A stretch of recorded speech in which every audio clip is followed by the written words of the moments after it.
Good morning. Welcome to Monday Morning Coffee and Chat with Hallee Bridgeman. I'm so happy you could join me this morning. I'm on my front porch in Fort Knox, Kentucky, and today is Memorial Day. I'm excited to be on my porch today because it's beautiful outside. And normally in Fort Knox, by 7:30 in the morning, there's Blackhawks taking off and planes taking off, and I'm really close to the airfield, so it's nice to be able to sit out here and only hear birds, which is why I'm wearing a microphone, so that hopefully that will help filter out the bird sound. Anyway, I have my cup of coffee. I hope you have your cup of coffee or tea and you have a few minutes while we chat. So today I wanted to talk about my week last week. I went to near Asheville, North Carolina, to the Blue Ridge Mountains Christian Writers Conference.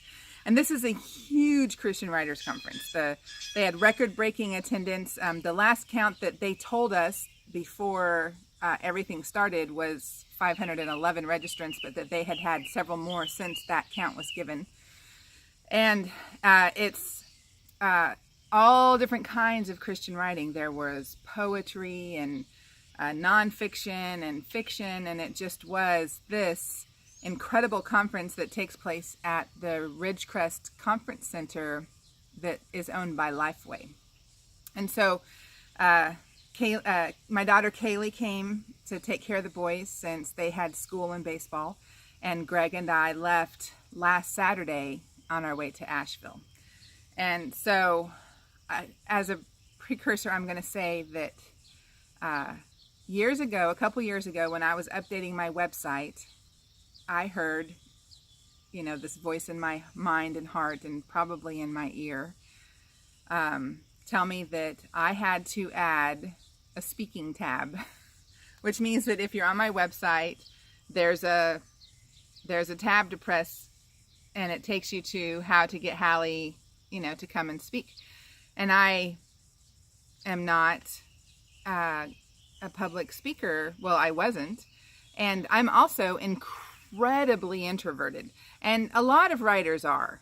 That's part of the way that we can go inside our own heads, is one of the ways that, I think, to escape people or to sit in a corner of a party and watch it all happen and have more fun observing and deciding how we could use what we observe in a story rather than interact with people. And what it is it's not a desire to not interact with people. It's that interacting with people completely drains me of my energy.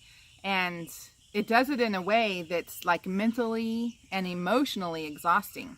I have really low confidence when I'm speaking to somebody. And when I said that this weekend while I was teaching a class of, 30 people, someone was like, "You're the most confident person I know." No, I'm not. I just know how to speak to a crowd and to a camera and to conduct myself online. But the whole time there's this resource that's being drained out of me. And so I heard this voice and I was like, I'm not putting a speaking tab. I'm a writer. I'm not a speaker. And so I got away out of my computer and walked into my kitchen. And honestly, this is a true story. I paced my kitchen and argued with God. I'm not putting a speaking tab on my website. No one is going to want me to come speak to them. That's one of the main things, is I was like, I'm going to put it up there and no one's ever going to ask me to speak. And if they ask me to speak, I will completely flop and fail. I'm not a teacher. I'm not a speaker. And so I lost the argument, thankfully without a limp. And I put the speaking tab on my website. And the next day, I had 3 requests to come speak. And since that day, I have traveled all over the world speaking to Christian women's groups and writers. And I've started this Monday Morning Coffee and Chat, and I have taught at schools, to classrooms full of teenagers on creative writing and, all sorts of things. But doing it, like I said, drains this energy from me. And Blue Ridge is interesting because they have, the faculty takes appointments. And so you teach, and then on your non-teaching times, they ask you to schedule times for mentoring. And that's one-on-one, which is way more exhausting for me than teaching to a class. And then you also have a table, and there's like a cafeteria, a dining hall. And every faculty member has their own table, and you sit at your table and people come and sit with you, and they're encouraged to sit with you and to seek you out and to continue to ask you questions and to seek more mentoring. And so basically the entire time you're at Ridgecrest, unless you intentionally seek to escape, you're on. And that is wonderful for the registrants of the conference. It's an amazing conference, and Diane Mills and Edie Melson, who put it on, are quite gifted in seeing and making sure that it's the best conference a Christian writer can go to. And so I also taught 3 separate classes. And so one class I taught twice, one class was 3 days long, and then the other class I just taught once. And so we came home on Thursday night, and I was like in the car driving home. I could not keep my eyes open, and it's very, very unusual for me to sleep in a car. And I closed my eyes, and I lost 2 hours somehow. And the entire time I was just completely, like, it was like for the first time in days I was able to shut off. And we came home, and then Friday was Jeb's 10th birthday, so we had, he had a baseball game, so we had dinner with friends before the baseball game, and then his baseball game in the evening, and then Saturday morning we took him to, I taught again, I had to speak again at my American Christian Fiction Writers Louisville chapter, and so that was a couple hours of teaching, and then we took Jeb to the mall in Louisville with his birthday money and got home late at night on Saturday night. And so yesterday morning, Sunday morning, I was completely exhausted. And Jeb had a bad migraine, which he gets, and Greg was exhausted. He had been at National Guard duty for the 2 weeks leading up to Blue Ridge, and then left with me, so he hadn't been home in 3 weeks. And so we all just kind of hibernated yesterday, and it occurred to me as my day was going on that I was observing all of my coping skills for such an immersion in outside of my introvert self.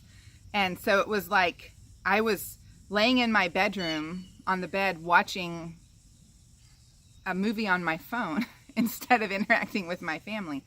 And I took a long bubble bath in the morning, and then I went to the garden, and I have several plots here at the Fort Knox Community Garden, and going to the garden for me is like a treat. Like it's a chore, it's work, but it's hours and hours and hours of work, and as you know, as everything is coming up, it's almost like full-time work until it establishes itself. But I remember saying to Greg, "Are you sure you don't mind if I go to the garden?" As if it was a treat for me to go, instead of the fact that I was going to go work for hours in 85-degree weather. But doing it I was alone. I was completely in my head, and I was doing something I absolutely love, which is pulling weeds around all of my plants that are growing. And so about 2 hours at the garden, and then I canned vegetable broth. And that's another thing. I'm in the kitchen. I'm alone. I don't need anyone to help me. I don't really want anyone to help me. I just want to go through all of the huge chore list of canning, washing, cleaning, sterilizing, preparing, doing. And by the time I got through all of that yesterday, it was, okay, I feel like I might not be falling asleep as soon as I sit down now. I feel like I might have more energy.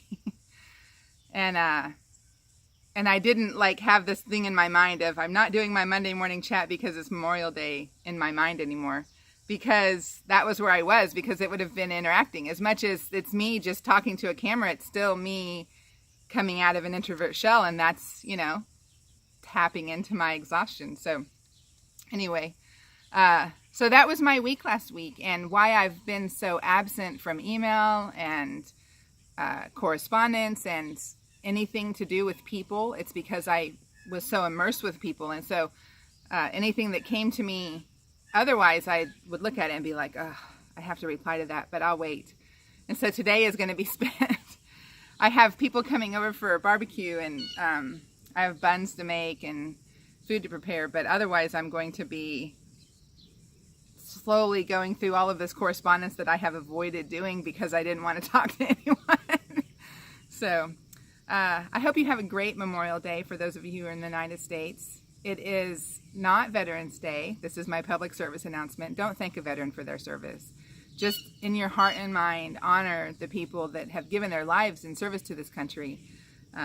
You know, there's a lot of current people that are grieving friends and comrades that they fought with, and we've been at war for 18 years, 17 years. So it's not a small thing this day, but it's not Veterans Day either. That's November 11th. So don't go thank a veteran, you know, pray for them, and celebrate with your family the freedom that was given to you by the men and women who sacrificed for your freedom. And I will see you next Monday, hopefully less exhausted, making more sense as I'm speaking, and having worked all week this last week of school. God bless you.